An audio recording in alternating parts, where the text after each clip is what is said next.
Sira-sira na. Oh, shaglag ang aking tanim.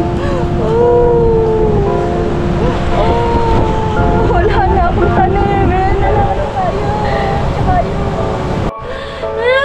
Nakakaiba. Yung bubo namin. Hindi pa nababawi yung gastos na siraan na. Ayan ang tubig guys, oh. Hanggang dyan yung tubig. Nagkalat ang mga basura.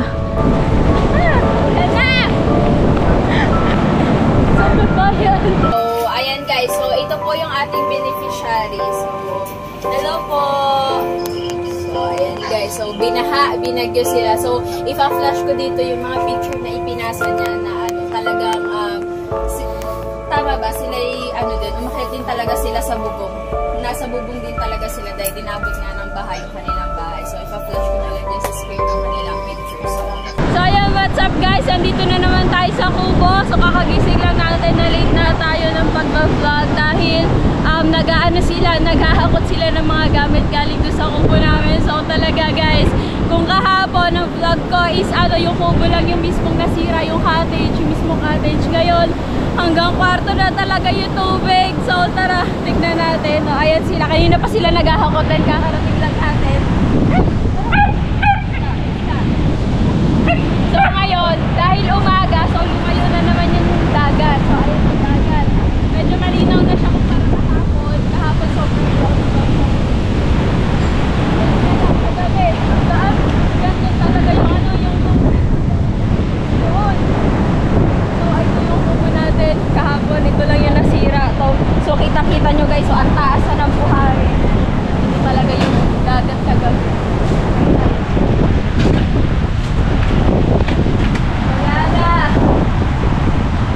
Ayan na nga kunin. Ayan guys, kung nakikita nyo, ayan. Wala na talaga. Pasok na din yung dagat kahapon. Nakakaiyak. Hindi pa namin nababawi yung ginastos namin dito sa pagpapagawa. And ito na yung nangyari ngayon. Grabe. Na tayo magagawa. Hindi naman talaga talagang malayo talaga siya sa ay malapit talaga siya sa dagat kaya natural disaster ito. So ayan, sobrang daming gamit dito na na nila na tawag dito nakapon na nila. So umili abot sa akin. Ang daming ipis.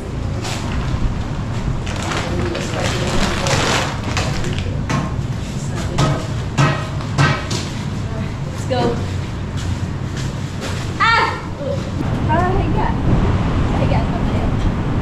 Ayan ang nanay nila. Na, ikaw mag-picture. Ano ba? Ikaw na isa. Isa ka to. Yung book ano? Ayan, book may picture nga. Tapos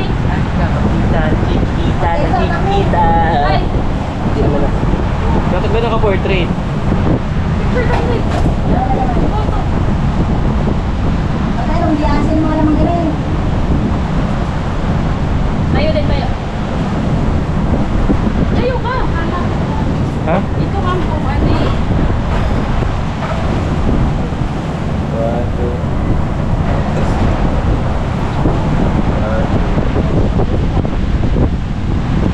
din.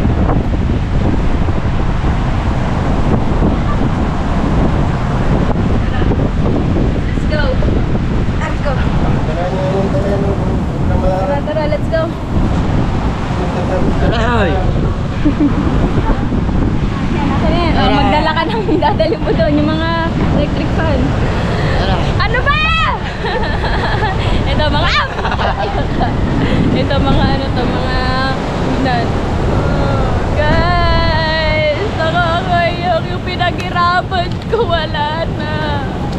Ang wash out na ito kagabi, meron pa yung pinakasahig. Ngayon walang-wala na talaga. Ang sakit sa puso. Hindi ko pa nababawi yung ginastos ko dyan sa pagpaparenta, sa pagpapagawa. Hindi pa namin nababawi. Yung sa total ng ginastos ko to almost 200k pa. Yung kailangan bawiin and ayan, wala na talaga. Buo pa naman siya. Pero ayan, kailangan nang ayusin. Pasok na yung tubig dyan paggabi. Paggabi dapat ma-videohan natin. Mamaya pag ano, mauna na kayo, ano ba?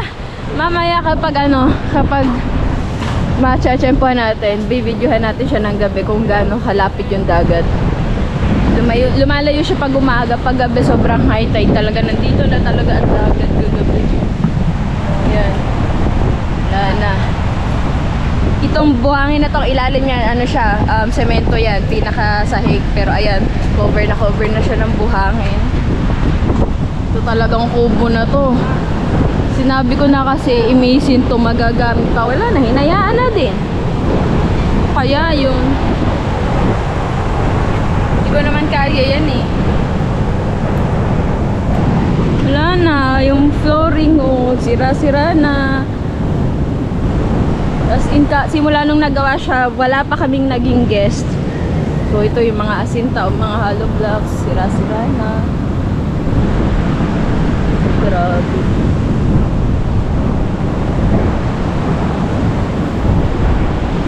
Sakit sa puso, grabe oh, yung puno ng talisay, ilang taon na yan. Ngayon lang siya nagkaganyan, no? Bunot, pati ugat.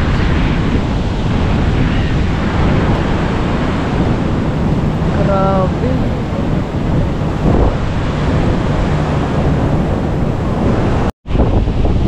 Para ako naglayas dito. Hindi ako makapaniwala na simula nung bata ako, ayan na yung pinakamalapit na dagat na naranasan ko. Naabot yung pinaka-kwarto. Grabe. Ayun, no?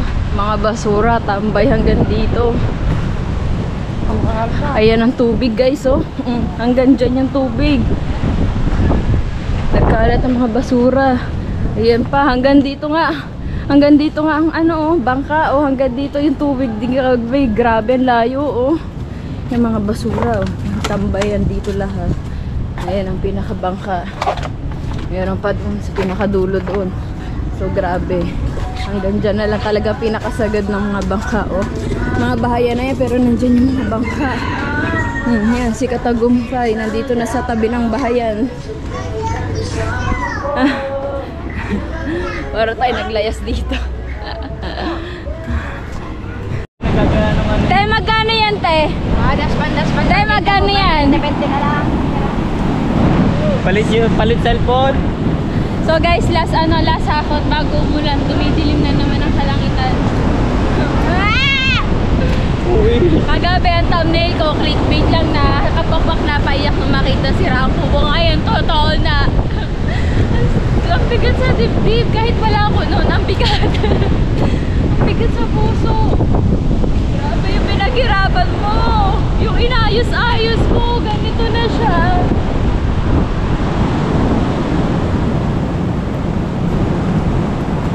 Baka makakuha dyan ng magandang thumbnail.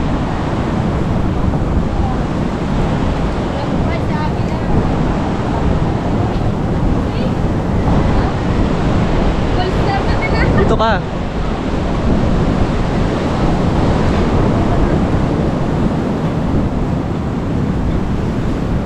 Wait lang. Tara.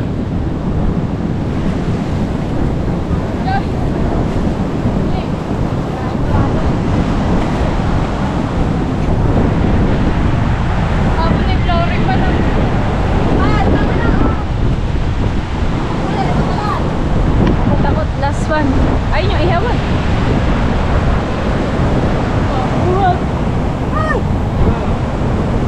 Ano yan? Ari daw sa'yo. Ay, yun. Ano, dali? Nangahalay na pag nga ng aking pakpak. Nadali ko ba yung cellphone ngayon? Grabe ang basura, oh. Ang pakakapal. Mga balde. Basta napapunta ko sa kahin na ito yung malaki dito, tatal. Mama, tatanong ko sa Alon, paano niya dinala dyan? Bakit daw napunta dito yung malaking kahoy? Baka dinala ng alon. Tanong mo sa alon. Napakagaling ng alam, buti dyan sa tabi. Kaya lang, yung aking yero. Yan. Basurahan. Ayun yung Ano takbo. ko kayang basurahan? Ito, tusungan natin dalawa. Kaya mo na yan. Ang kamay. Dalawang kamay. Paano kayo makakadalawang kamay? Yan. Sige. Kaya mo yan. Madulas eh. Hindi naman kita yung binubuhat Ang natin. ilagay para pag-ano yung Mamaya, naka-corner ako. magkagagalit eh. Kaya si Elisa na lang kami. Elisa!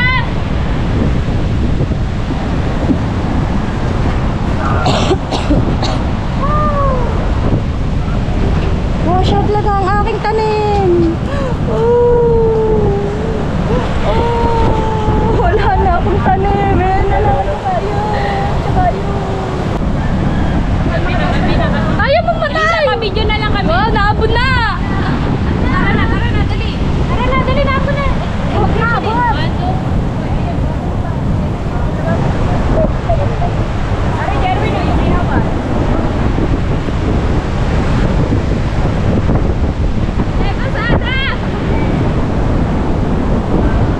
Ano na, bes? Ang bagal mo! Hindi pa kasi. Baka sana pa din siya. Ang nadadali ka ng buhay. Ulan na! Sabi bayan. Bayan niya.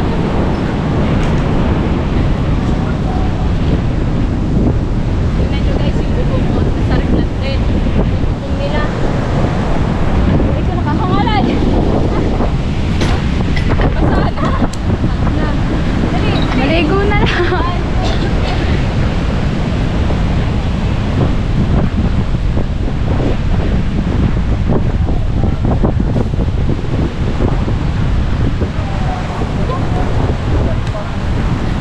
Ano ba? Ano ba? Kahirap na rin. Ano na kayo?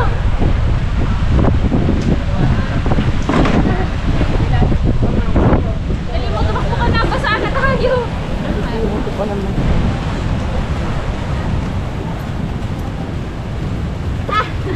Panganaan mo sa ilalim. Una ka. Nada pa.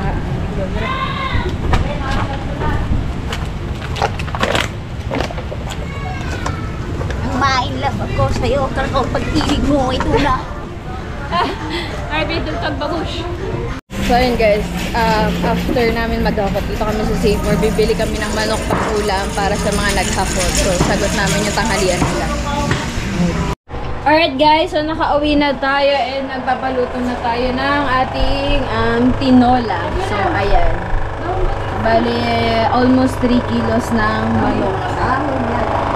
Okay, tinola para may sabaw naman. Alright.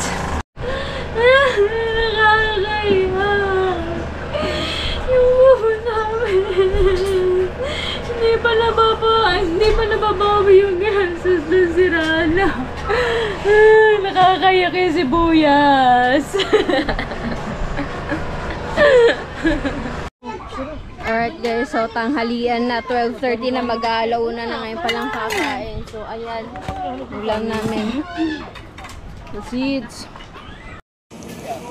So yung what's up guys, so lingid po sa kaalaman ng iba is ako po ay nangalap ng donasyon para sa, ang tagline ko is piso para sa Cebu, pero yung aming palang beneficiary is from Isabela. So sa mga nag-donate po from Isabela po pala ang ating beneficiary, pero halos din sila eh, halos same din ang nangyari sa Cebu, kaya ayo parang piso para sa Cebu din. Maraming naggawa ng ganun sa Facebook, nakita ko. So, naisip namin ng Topcel TV na why not gawin din namin. So, ayan, nangalap po kami habang nagla-live kami, twin live namin. So, binababa ko dun yung Gcash number ko. Tapos, ayun, nakakalap po tayo ng 5,844 pesos. So, ayan. Nagawa pa siya. Mag-iikot pa sana kami ng nakagantoy, kaso nga nagbagyuhan. So, hindi namin nagawa. Tapos, ngayon, bali 2 days po namin yung ginawa. 2 live po namin ginawa yung pagsusulisit na yun sa live. So, ayan, babanggitin po namin yung mga nagbigay ng kanilang donasyon. Si Ninong Jaime Lakay Bumatay, si Sir Juggernaut, si Ate Inday Len, si Mami May Santos, sino pa ba? Si Kuya Nad Flores. So, ayan, ayan, si Ate Babylin Feliciana, so kapatid ng Top Cell TV. So, pwede ba nating ma-check o ma-double check yung mga ano? Ayan, tsaka si Kuya Marvin. So, ayan guys, so ito po yung ating beneficiary. So, hello po! So, ayan, ngayon na po namin ibibigay yung aming nakalap na donasyon para sa inyo. So, ayan po.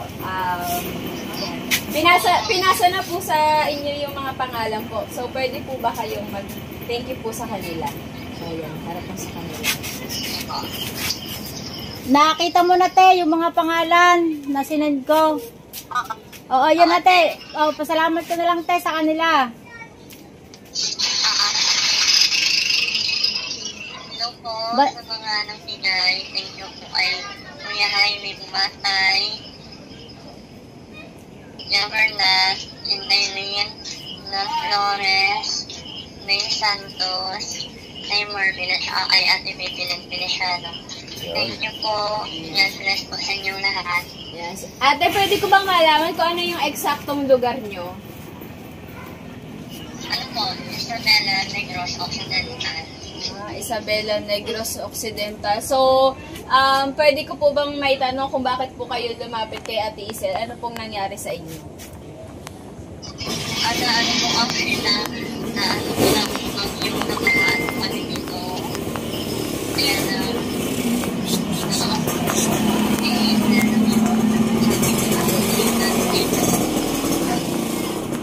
thank you po kaya ng paraan na matulungan po kami at sa inyo po lahat.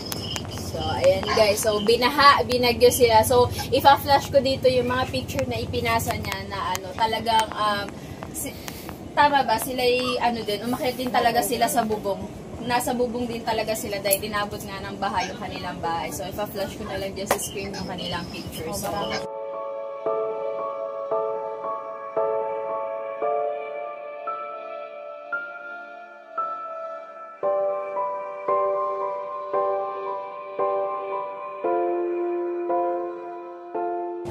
ayan, maraming salamat po. And babanggitin ko pala yung mga amount na binigay nila for transparency. So, nagbigay ng 1,165 si Ninong Jaime Bumatay, 2,531 kay Sir Juggernaut.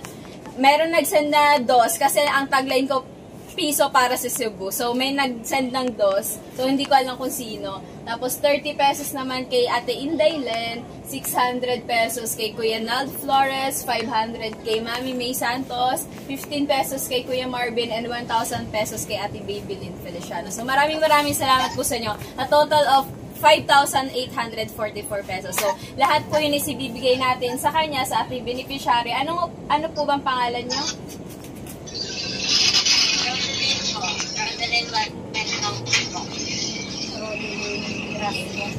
Si Ate Rodeline. So, siya po is dating katrabaho ni Ate Isel, kaya yan, lumapit po siya sa Top Cell TV.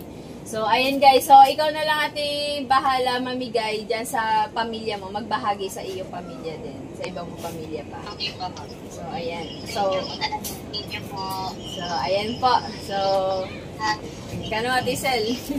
So, ayan, Ate Rodeline, maraming salamat din tayo kay Kapakpak, ayan, kay Hazel Joyce Aguila. Yan, yung aming pamangkin. Kasi ayan, yung sa'yo, talagang nagpursige para makalikom lang ng pera na pantulong sa inyo. Tapos, bahala ka natin na magbigay dyan sa mga kapatid mo o kung sino yung gusto mong bigyan diyan sa paligid mo. Bahala ka natin. Buli yung pangunahing pangangailangan nyo at sana ay maka-recover po kayo guys. Tama ba kayo? Maka-ano agad kayo. Maka-ano agad kayo. At pasalamat tayo kasi sabi niya, ganun naman daw yung nangyari. At least daw silang pamilya ay buos. Ng mga anak niya, lahat, mga kapatid, kompleto sila. So yan te, at ingat-ingat kayo dyan at meron na naman natang parating na bagong bagyo pa uli. Kaya ingat kayo te, bahala ka nating mamahagi sa iyong pamilya te. Ako 10 years na nung nag-testing namin guys. So, yan. Send ko na lang po sa Gcash niyo po. Ayan. God bless you more bro. Sige po. Yan, maraming salamat po ulit sa lahat po ng nagbigay, sa tulong para sa family ni Ate Rodeline. Yan po yung beneficiary po ng ginawa po ni Kapakpak na solicit po na piso para sa Cebu, pero ano po pala sila, taga Negros Occidental, Isabela. So ayan, sila po ay kapareha na hanggang bubong din po sila nagpunta para hindi po sila maano ng tubig. So ayan, wala rin silang naligtas na mga gamit at sadyang yung mga sarili lang nila ang una nilang niligtas. Maraming salamat po ulit sa lahat po ng mga tumulong po, mga nagbigay, nagpaabot ng tulong kay na Ate Rodeline sa pamilya niya. Thank you po kay Kapakpak. Sabihin mo din pala, Ate Isel, yung na hindi sila nababahagian ng mga ayuda. Oo, ayun po, bali si Ate Rodeline po, kaya po naghingi ng tulong sa akin. Wala na siyang maisip na hinga ng tulong kasi po yung ayuda na binibigay po sa kanila, inuuna po yung nasa evacuation center. Sila po ay hindi naman po napapunta sa evacuation kasi doon na nga lang sila sa itaas nila sa mga bubong. Kaya sila ay hindi muna sila nabibigyan ng tulong. Kaya ang ginawa po niya, sadya ho daw na kahit nakakahiya, ay inanuhan na ho daw niya, kaya pala na daw ho niya ang mukha niya para tumawag ho sa akin para po humingi ng tulong.